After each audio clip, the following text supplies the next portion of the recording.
Alright, we're recording. I think everything looks good.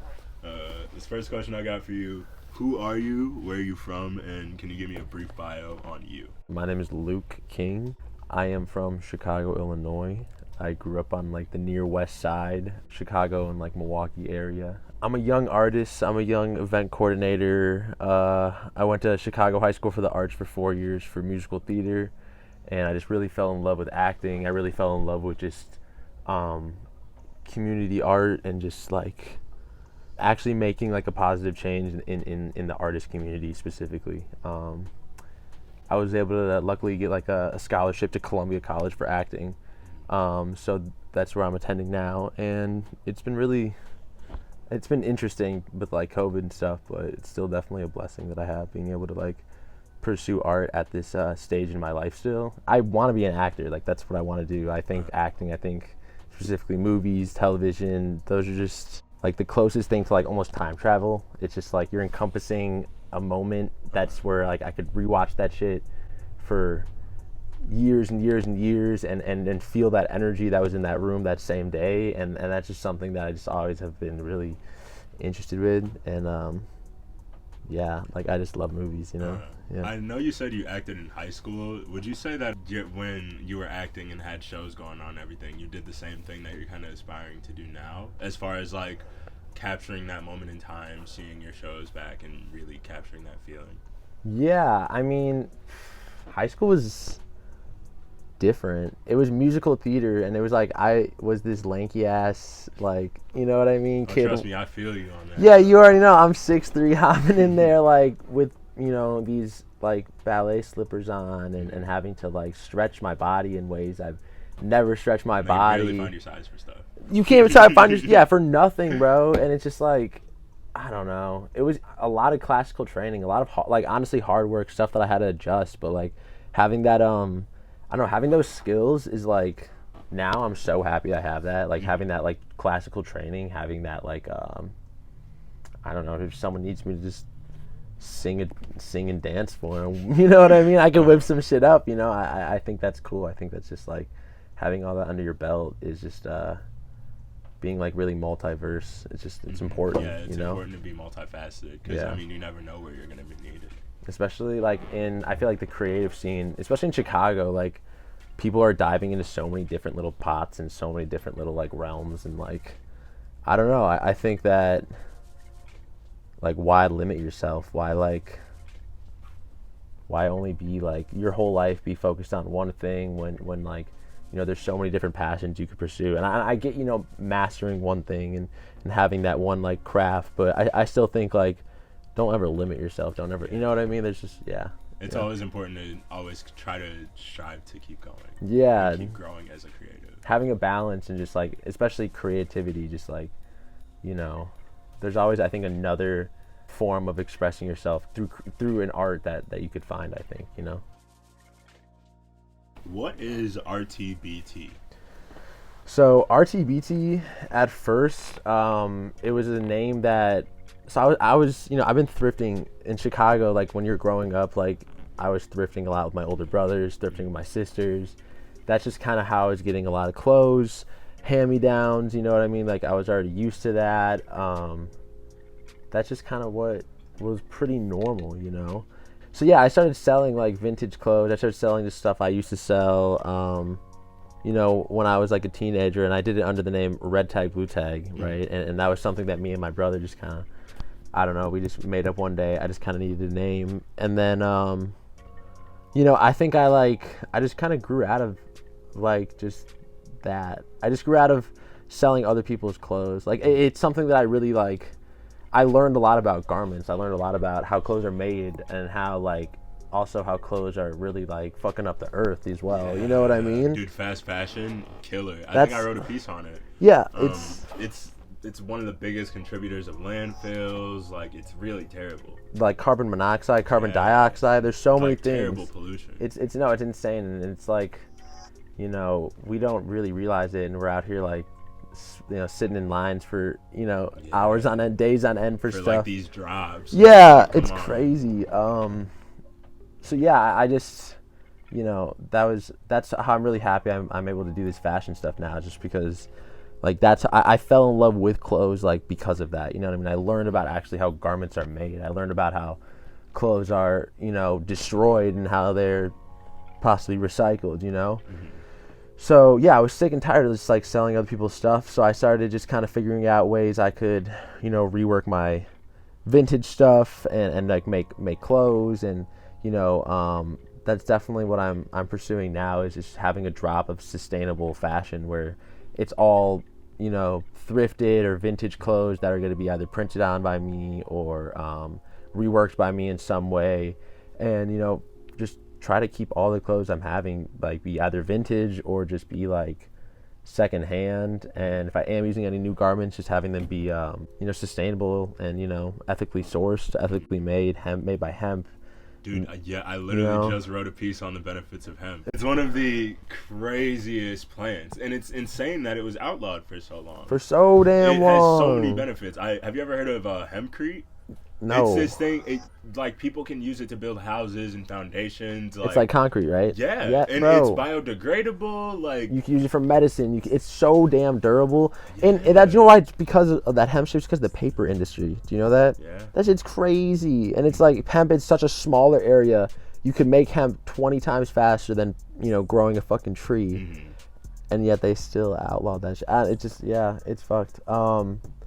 But yeah, you know, so I'm just trying to focus on really like making my own clothes and just kind of having that be like a new outlet of creativity for me, is making these clothes, because I love fashion. I always just like, I feel like everybody in my family is pretty fashion. Like even down to my grandmother, you know, she's like always out here with like her earrings on point, like matching earrings, matching jewelry, like all the way down to her shoes. Yeah, like she's down with the shits, bro. Like bedazzled the fuck. Like she's cool as hell with it. And it's just like, I don't know, I'd love to be 80 years old and still busting fits like that. Hey, that's how it's gotta be. Yeah, for real. So yeah, definitely fashion is also something that I'm just have a huge passion for sure. What do you aspire to accomplish as a creative? I want to definitely like act, and, you know, I want to just have that an emotion, and I want to portray just something that really moves people, you know what I mean? Like something that's just like where for years to come it'll have that emotional reaction that's still like just so raw, you know what I mean? And it's like for all ages, for everybody, you know what I mean? Everybody could have that reaction, I feel like, with acting, you know, because it's telling a story in such a detailed and unique way, and it's for me, that's a huge thing I want to just accomplish. I want to bring people together. I think like having that sense of community, like having that sense of feeling just not like you're an outlier. You know, it's hard to talk to people. Like it's hard to meet people. It's hard to interact with people. You know, people are mean. You know what I mean? Yeah. People are dicks. You know, especially today. Yeah, especially today. You know, people are really focused on how other people are viewing them, and I think that like,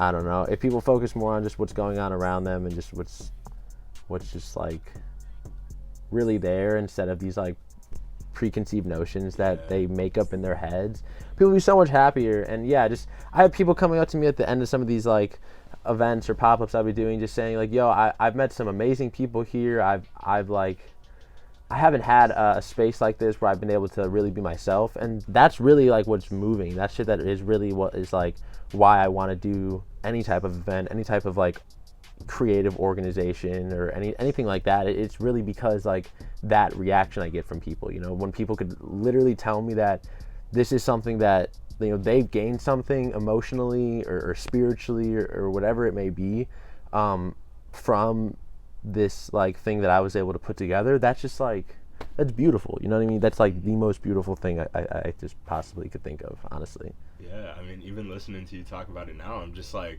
moved, Damn, because I mean, I feel you. like that's the goal for all of us, is kind of to just be free in our own spaces completely, you know? Yeah, not for real. To feel like we're having to put up a front just to get by.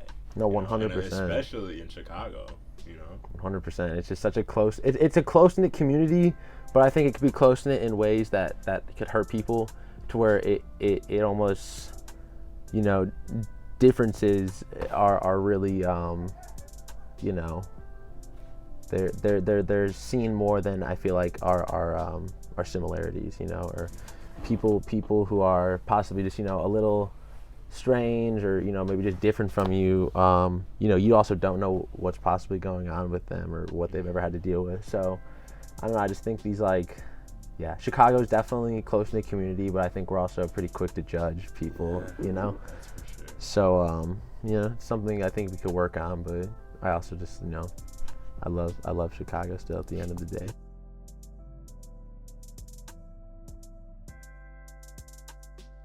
Next question I got for you. Can you explain RTBT's Radical Thoughts Breed Truth tagline? So radical thoughts breed truth. Like, to me, that's just, you know, kind of like we were talking about earlier, being your truest self. Like, that's something I think is a radical thing nowadays for people, is like really just being their true self, really feeling uninhibited. You know what I mean? Like, that's not something people get to feel a lot. And I think that's a pretty radical thing. And breed truth, so make truth. I think that when you really could make your own art and express yourself in a true way, that's how, like, yeah, truth will be made. That's how your truth and my truth, I'd say, would be art. You know what I mean? So yeah, I'd say just like making art that's true to you, that's actually yours, and then making art for the right reasons. Making art not because you want to have some social hierarchy, because you actually want to put a good, you know, I don't know, source of energy into the world. You know what I mean? Like, because you want to actually release something that's yours, that you created, not because, yeah, you want some clout or something like that. You know what I mean? So, yeah, I also think the fact that trying to stay sustainable as a fashion company nowadays is a pretty radical thing. You don't really see, you know, I see smaller brands doing it, but it's like in pockets.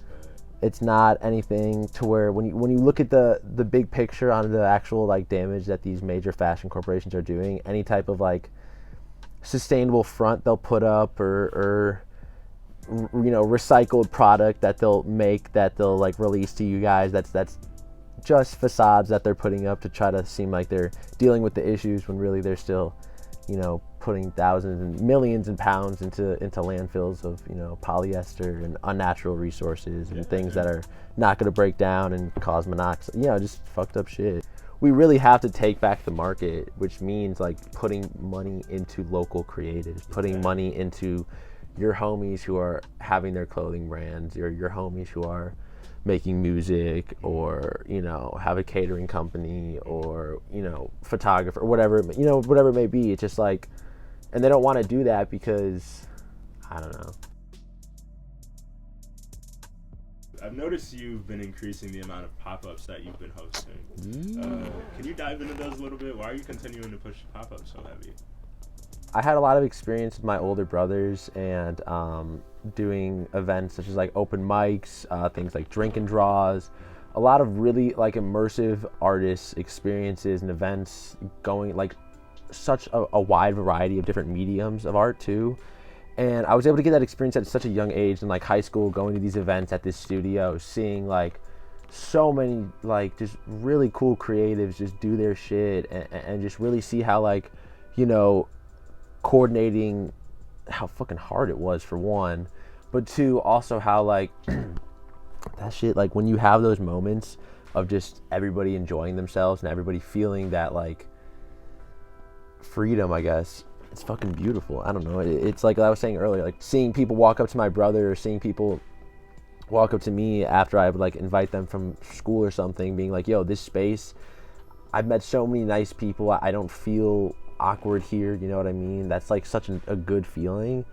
And then COVID shut all that shit down, you know, and then I'm selling my vintage clothes, and it's cool, but, you know, I want to rebrand myself. I want to start making my own clothes. I want to start also getting more into events. I want to start getting more into just different mediums of art, like working with different artists, and I feel like by doing so, I'll be able to not only learn about different art and make different art myself, but also, you know, put other people on. So, you know, I started doing little pop-ups at, like, shout out, like, Sammy with Get Flea, Sammy LePage. She put me on with, like, a little flea market that she set up, and that was just super successful, you know, and I met a ton of people, and I realized, damn, if I'm selling, like, some shit that I'm, you know, getting at the bins or getting at a thrift store, and people are showing me this much love and support and coming out from all of, like, around the city to buy my shit. Like, I know if I get a little bit more, you know, immersive with this, if I provide more of an experience than just like, then people would really like enjoy that shit, you know, and I can get back to doing those events that was, you know, pre-COVID and having that feeling of just like, I don't know, community back. So we planned the Easter pop-up, which, you know, Marcus was part of, and that was just like a sick-ass weekend, you know? Yeah, that was super fun. So, like, tell me, that was just such a sense of community that whole weekend, I right? mean, everyone was kind of just, like, open, and it didn't really feel like anyone is, like, off vibes, you know? I don't want to use the word vibes, but I mean, you know what I mean. Yeah, like, no, I mean, I agree. Nobody was really trying to come at anybody sideways. Everyone was kind of just coexisting the right way. Yeah, and it was, you know, we had like 8 vendors come out. You know, we had some live art, and, you know, it was awesome. You know, we had a little bonfire at the end of it, did some s'mores and stuff, you know. People, they made money. They were able to show the art that they've made. They were able to show either like their small businesses or their, you know, their brands and shit like that. And that was awesome, you know, and it was like such a successful weekend. So then, like I said, I wanted to just get more immersive with it, get more, you know, cover more mediums of art. So then with this latest pop-up I did in Bloom, the end of May, we added a musical element, right? So we had like a 8-person little lineup, and we had the show, you know, at the park at Senior Citizens. I was not expecting what happened. It was amazing. It was fucking beautiful. The pop-up couldn't have gone any better. Like, all the vendors made their money, and you know, the day was pretty normal, you know what I mean? It was like a normal pop-up, and then, you know, the musical show starts, and I'm looking in the park, and it's just the sound check, and there's already like 150 people like ready, and I'm like nervous, like, what are people gonna think? Like, and there's little kids running around with their parents and shit. Were like they all from the pop-up, or were they like, was it pop-up neighborhood? That's why it was so awesome. It was probably, by the end of the night, I'd say a good like 50-60 were from, like 50-60% were from the pop-up, but then the rest were just these like old heads that were in the neighborhood, or like families that were in the neighborhood, and like just nobody was opposed to it. Nobody had a problem with it. We had like 300 people, I'd say, close to at the end of the night. We had fireworks. The music was fucking amazing. People, we had our first, I'd say, post-COVID mosh pit, which was like, you know, a little sketchy, but I was still happy it happened, you know, and I got everybody curbed, and I got everybody back in their seats after, but it was happy we were able to get that, you know, quick release of energy out. It was some, like, I don't know, I don't want to say like movie shit, but it felt like some movie shit. Like, at one point I'm looking around after I just handed like as many people as I could sparklers, and I just see the entire park just smoking, and literally sparklers, like, it's just hundreds of them everywhere. Crazy ass like funk music in the back, and I'm just like, wow. Yeah, like, I mean, life really does have those movie moments, you know. It was something, I don't know. It felt, and then like that whole day and that whole night, that whole weekend, just having people saying, like, just had, like, this was such an amazing experience, a life-changing experience. I had people tell me, and I'm just like wow, you know, like, I have to, like, I cannot not keep doing this. Like, this is clearly like something people are supportive. This is clearly something I'm only getting good vibes from. So it's like, you know, just keep going down that rabbit hole. I want to just keep, you know, I keep exploring the pop-ups. I really like do want to eventually source out selling my vintage clothes and just kind of sell my own clothes that I'm making. But until then, I'm just gonna, you know, keep doing the vintage stuff. But that'll be really soon. I'm gonna be doing the printing, hopefully within the next like month or so, and dropping it this fall, all my shit. So I'm excited about that. But yeah, definitely, you know, parties are definitely on the way. So I want, you know, everything. We're gonna do everything, as well as honestly just get a network of artists together to do some cool ass projects. Yeah, you know, I mean, that's really how you got to do it. For real, making some movies, make some, you know, like, definitely these events are not just me, like, ever. Yeah, this is so much help, you know what I mean? I had like my cousin pull through with all my uncle's like power equipment, and he helped me build the stage, and that was help because my buddy had a ton of extra pallet wood at his job at the bike shop, you know what I mean? So it's just like having those homies who Once again, that sense of community too. That shit's amazing. Like, I had people who were just like, yeah, I'm gonna spend my day like building a stage with you. Like, damn, it's sweaty, like, you know, getting sweaty, like, you know what I mean? It was like really humid that day, like, not a fun thing really.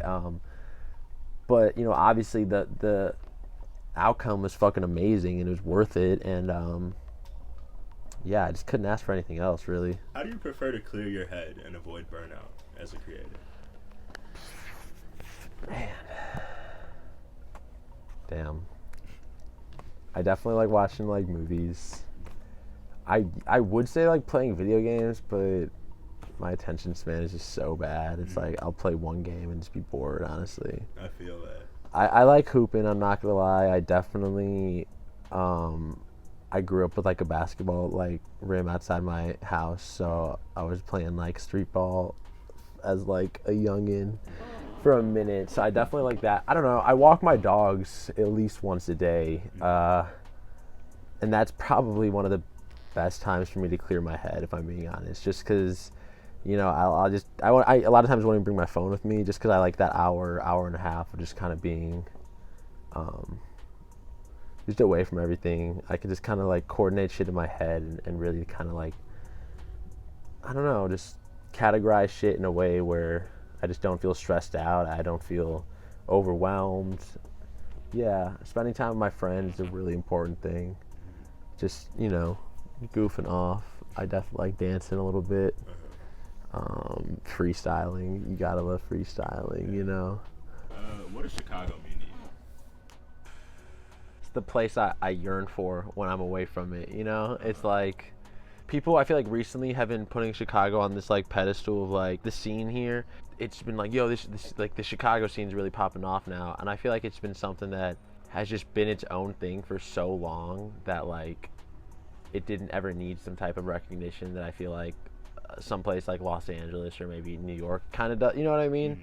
Because it's just so unique, and it's like you really just can't pin it down. There's so much shit going on. It's just such a fucking just plethora of like different backgrounds, different communities, different just ways of life, you know? Like people are like, even down to the way that people party, you know, how different that shit could be in Chicago. It's so cool though. Crazy. And it's like, I'll be like, I remember like 2-3 weeks ago, I was walking with my buddy and we're at like Racine and like, I don't know, Racine in like Milwaukee, so like right by the crib.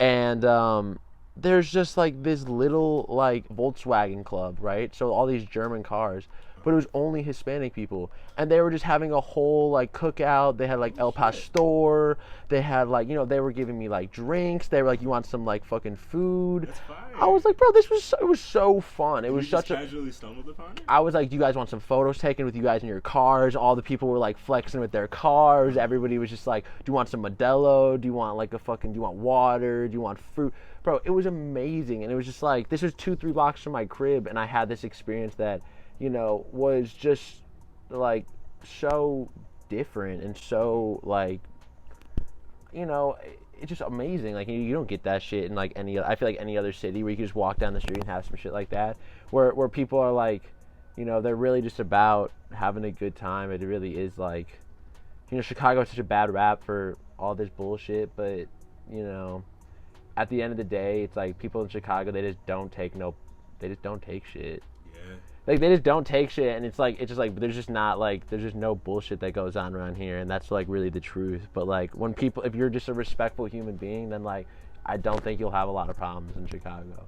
If I'm being honest, I feel like Chicago is a city that's built on respect, and I think it's a city that's built on like knowing your place in a way, in a good way. You know what I mean? Not in a way that feels constricted, where you don't think you could like get out of a certain box, but just like having a respect for like certain people, you know what I mean, elders, having a respect for just like, you know, whatever it may be, you know. I think that the city is built on that shit, you know. I think that's a staple of our city is just kind of making sure we take out of those who we truly care for, you know. Taking care of those who, you know, we truly care about, you know, and like making sure that, you know, like I was saying earlier, we're so like knit with each other, like making sure our you know, our own is eaten, making sure that everybody's got food on their plate, making sure that everybody, you know, whatever it may be. And to some degree it does like limit us, but you know that if you do have people who are, you know, taking care of you, that for the most part, and I say in Chicago, that like they're down for you, you know what I mean? Mm-hmm. This next question I got for you: what resources do you think the city needs the most? Man,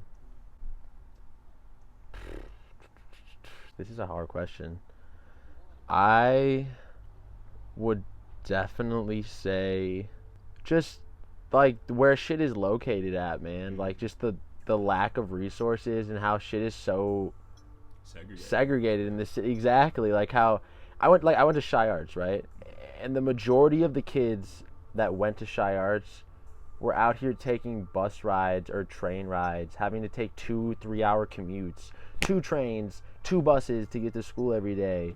So grateful for that shit. And it's just like, that is not how school should be. Kids should not have to wake up at 5:30 to get to school every day. Kids should not have to like truck through like these bogus ass streets because they don't get snow plowed on the south side. But up in Wrigleyville, that shit is salted and ice. You know what I mean? Salted and it's bullshit. And it's like, you know, it's like take care of your city. Take care of your even I see in the creative scene, it's like that shit is like everything's like I'm happy that you got those little like areas like Hyde Park. You know what I mean? Areas like I'd even say like you know, Bronzeville and shit like that, where there is a really cool, you know, scene, Pilsen, shit like that, where there is a really cool community and art scene going on there.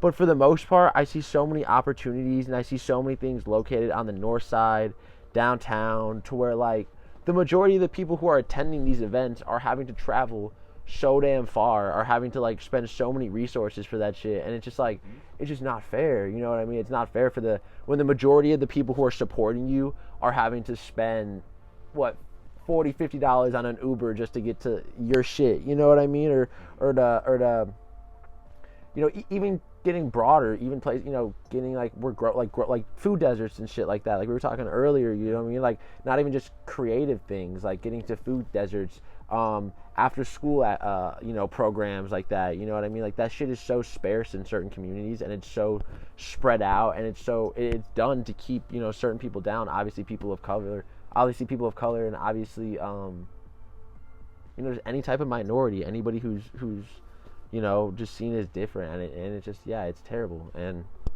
the city is just, I don't know, it's a melting pot, and that's like the majority of the city are people that, you know, really like the city just won't look out for, you know what I mean? To where when you like think about it, it's like, yeah, I don't know. That's yeah, I just like, I think about like the kids at Shy Arts who would literally be like, we'd be hanging out downtown or something like that, and they'd be like, yo, I gotta get home before it's dark, and it's like 6:30, and I'm like, bro, it's not gonna get dark for another 2-3 hours, and they're like, nah, by the time I'm done with this trip, it's gonna be dark, and I'm like, damn, like that's fucked. Like I'm a fucking 10-minute 15-minute bus ride from school, you know what I mean? Like that's what it should be like for every single kid. They shouldn't have to be like, wherever they're at, they should be having like the same resources that I do. That's 15 minutes from my house should be 15 minutes from their house, you know what I mean? It shouldn't be so spread out, and yeah, it's fucked. And then the transportation systems in Chicago are fucked. Like our CTA, it's issues, bro. So many issues. Yeah, but that's a whole other thing. Is there anything else that you'd like to add or say to the audience? Stop thinking about what everybody else in the room is thinking that you're thinking, because you know they're probably just focus on what they look like. You know what I mean? No, like just be yourself, man. Just stop like.